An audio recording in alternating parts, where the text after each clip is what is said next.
The sin of pride is said by some to the foremost of the 7 deadly sins. Hubris is the gateway through all other sin. Enter the moral zone. Pride is excessive beliefs in one's own abilities that interferes with the individual recognition of the grace of God.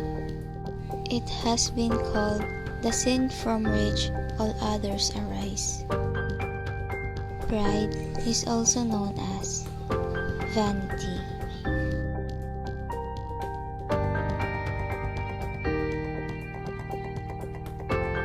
Pride is demeaning other people or feeling an aversion to others. Instead of nurturing self-growth, we compete and want to defeat others. Excessive pride prevents the growth of the other virtues. It becomes too uncomfortable to recognize our mistakes.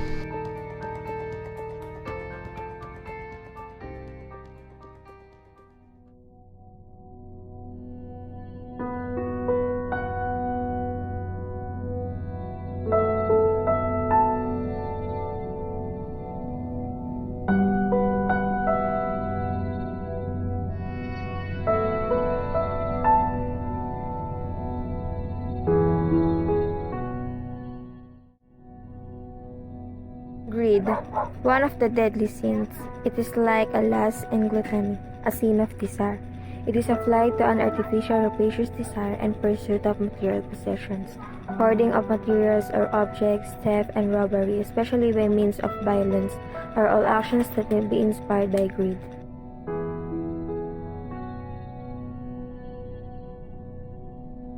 The impacts to the life of human person of greed is that it can eat up a person so that she or he is wasted away.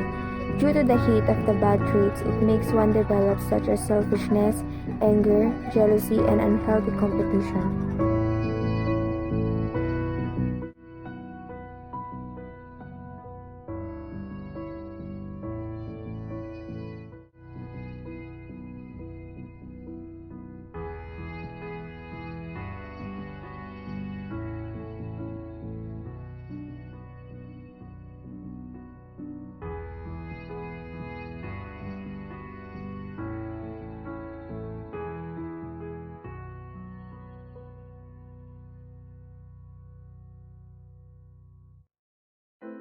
Envy is characterized by an insatiable desire.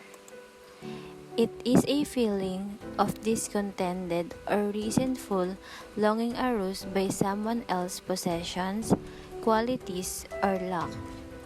The envious people may deeply want what the other person has and feels frustrated at not being able to have it.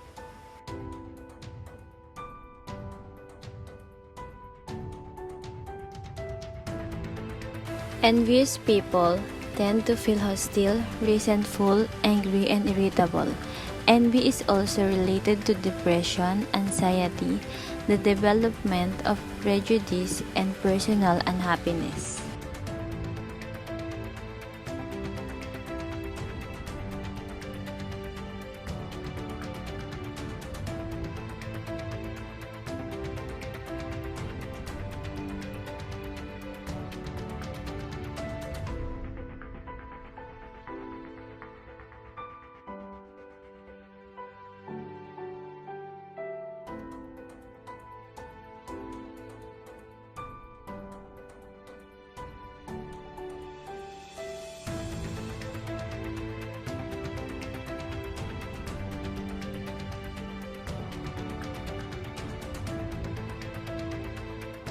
Eating too much can affect a person, just like difficulty breathing, difficulty working due to the body weight, and more that being overweight.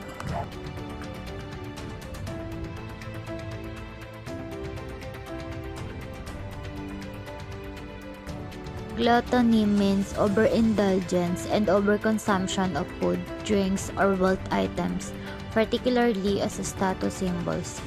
In Christianity, it is considered a sin if the excessive desired foods causes it to be withheld from the needy. Some Christian denominations consider gluttony one of the 7 deadly sins.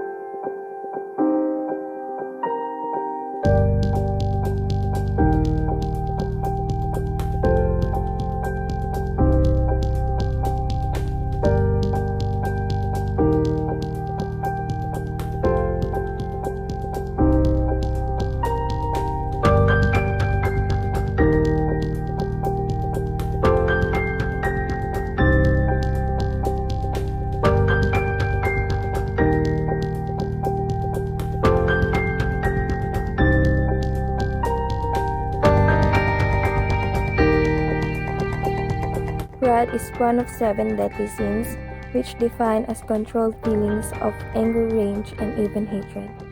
Feelings of wrath can manifest in different ways, including impatience, hateful misanthropy, revenge, and self-destructive behavior such as drug abuse or suicide.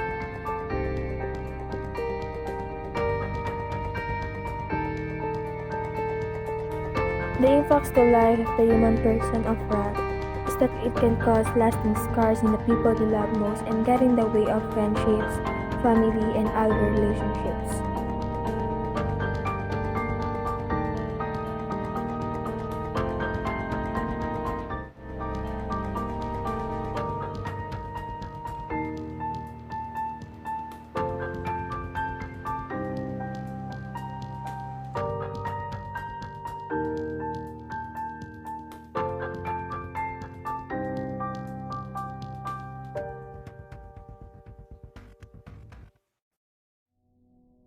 Sloth is a translation of the Latin term acidia, Middle English acidities, and means without care. Sloth has also been defined as a failure to do things that one should do.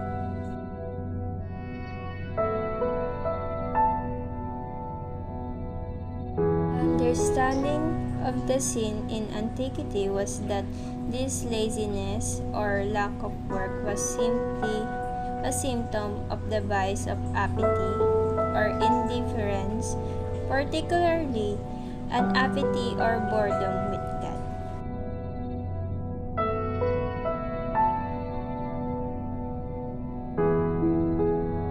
Lust is a feeling of having a strong sexual desire for another person. It is the initial driving force that attracts us to a potential partner, and it's what helps keep the passion alive in long-term relationship.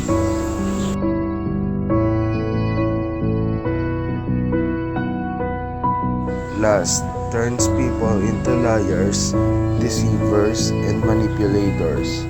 Their action towards others are based on the craving to get, just as a junkie will do about anything to get his fix. So someone stepped in lust will do about anything to be self-gratified.